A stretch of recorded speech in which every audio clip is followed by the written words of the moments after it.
सबसे पहले surface tension पढ़ने से पहले हम लोग ये देखेंगे सरफेस टेंशन आखिर होता किस में है। फ्लूइड्स में होता है। पहले हम लोग लिक्विड लेते हैं, ठीक है। लिक्विड एक मान लो ये कंटेनर है, ठीक है। ये कंटेनर है, इसमें इसके छोटे छोटे पार्टिकल मॉलिक्यूल इसके क्या है इसमें, ठीक है। छोटे छोटे पार्टिकल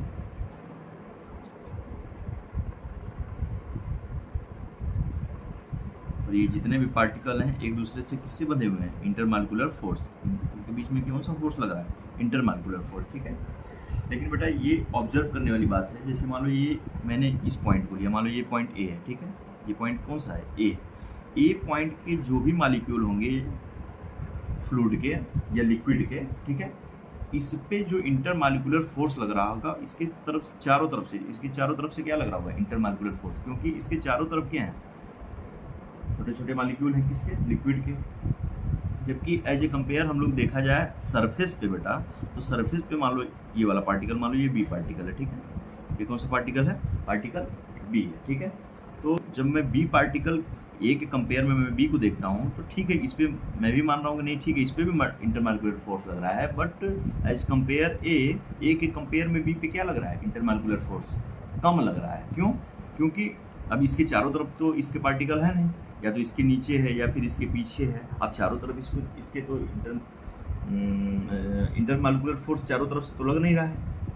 क्यों, क्योंकि इसके आगे पीछे जितने पार्टिकल हैं या फिर मॉलिक्यूल है वही तो लगाएंगे। अब एज ए कंपेयर इसके तो चारों तरफ है, तो इस पर इंटरमॉलिक्यूलर फोर्स क्या लग रहा है, ज़्यादा लग रहा है, बट इस पर क्या लग रहा है, इंटरमॉलिक्यूलर फोर्स कम लग रहा है, ठीक है। अब इंटरमॉलिक्यूलर फोर्स कम लग रहा है, इसका मतलब कि इसका एनर्जी क्या है, ज़्यादा है। अब सोचोगे कि सर इंटरमॉलिक्यूलर फोर्स जिसका ज़्यादा होगा उस पर एनर्जी ज़्यादा होगा, और इंटरमॉलिक्यूलर फोर्स इस पर कम है तो इस पर ज़्यादा कैसे एनर्जी हो गया। इस पर बेटा एनर्जी कौन सी होगी, पोटेंशियल एनर्जी।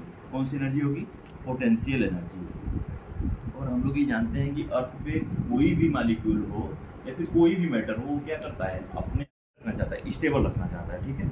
अब स्टेबिलिटी तो रखना चाहेगा ही चाहेगा, ठीक है। अब इसके ऊपर पोटेंशियल एनर्जी ज़्यादा है, इसके ऊपर पोटेंशियल एनर्जी क्या है, कम है। तो ये ऊपर वाला जो है वो क्या सोचेगा कि हम अपने आप को क्या करें, नीचे लेके आए, ठीक है। नीचे लेके आए तभी तो वो अपने आप को स्टेबल कर पाएगा। और एक बात, यहाँ पे नेट एनर्जी या फिर नेट फोर्स क्या होगा, जीरो होगा। क्यों, क्योंकि ये सारे के सारे पार्टिकल एक दूसरे को क्या करेंगे, जो भी इंटरमॉलिक्यूलर फोर्स लगा रहा है, मतलब नेट वहाँ पे कुछ नहीं होगा, ठीक है। नेट वहाँ पे एनर्जी क्या होगा, जीरो। लेकिन यहाँ पे एनर्जी क्या होगा बेटा, कम होगा, ठीक है। एज ए कंपेयर यहाँ पे एनर्जी क्या होगा, कम होगा, ठीक है। और यहाँ पे एनर्जी नहीं, कम नहीं होगा बेटा, सॉरी, यहाँ पे एनर्जी क्या होगा, ज़्यादा होगा, ठीक है। पोटेंशियल एनर्जी क्या होगा, यहाँ पे ज़्यादा होगा, ठीक है। तो अपने आप को स्टेबल करने के लिए ये क्या सोचेगा कि मैं अपने आप को क्या करूँ, नीचे लेके आऊँ, ठीक है। और एक बात मैंने बोला कि सभी की सभी, और क्यों नीचे आएगा, क्योंकि सारे भी मैटर, कोई भी मॉलिक्यूल हो या कोई मैटर हो, अपने आप को क्या करना चाहता है, वो स्टेबल रखना चाहता है, ठीक है।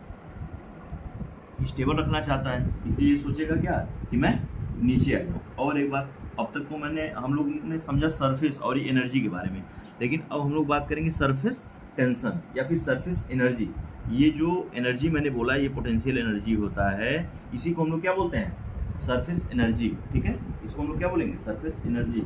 और इस एनर्जी की वजह से, जैसे मान लो यही पार्टिकल है, मैं यहाँ पे और एक बना रहा हूँ, नीचे के पार्टिकल को क्या कर दे रहा हूँ, छोड़ दे रहा हूँ। जैसे मान लो ये पार्टिकल है, ठीक है, देखने में लग रहा है सॉलिड के पार्टिकल है, बट ये लिक्विड के पार्टिकल है, ठीक है। अब ये इसके बीच में सारे के बीच में इंटरमॉलिक्यूलर फोर्स लगेगा। ये इंटरमॉलिक्यूलर फोर्स जो लगता है, अब ये यहाँ पे नीचे ऊपर होगा कुछ, उसको नीचे तो नहीं आने देगा, ठीक है। तो इसके ऊपर एक क्या लगता है, टेंशन, ठीक है। ये इस तरह बनता है बेटा, ठीक है, ये टेंशन बनता है, ठीक है। और इसी को हम लोग क्या बोलते हैं, सरफेस टेंशन, ठीक है। और एक बात, ये अपने इसी तरह हम लोग एग्जाम्पल देखें, अगर हम ड्रॉप से वाटर या फिर किसी फ्लूइड को, किसी भी लिक्विड को अगर हम लोग क्या करें, एक ड्रॉप कहीं किसी सरफेस पे गिराएं, तो हम लोग देखते हैं कैसा वो सरफेस बनता है उसका, ऐसे बनता है, देखना ये ऐसे बनता है, ठीक है, थोड़ा सा उठ के बनता है, ठीक है। ऊपर की तरफ क्या होता है, ये उठा होता है। क्यों उठा होता है, क्योंकि यही क्या है, सरफेस टेंशन है। और क्योंकि ऊपर के जितने भी पार्टिकल हैं अपने आप को स्टेबल रखने के लिए क्या सोचते हैं कि हम नीचे आ जाएं, हम नीचे आ जाएं, हम नीचे आ जाएं, सारे के सारे क्या सोचते हैं कि मैं नीचे आ जाऊं, ताकि अपने आप को क्या कर सकूं, स्टेबल रख सकूं, ठीक है। ठीक है। उसी वजह से ऊपर जो ये बनता है इसको हम लोग क्या बोलते हैं, सरफेस टेंशन, और यहाँ पे जो एनर्जी रहेगा उसको हम लोग क्या बोलेंगे, सरफेस एनर्जी। यहाँ तक कोई प्रॉब्लम है?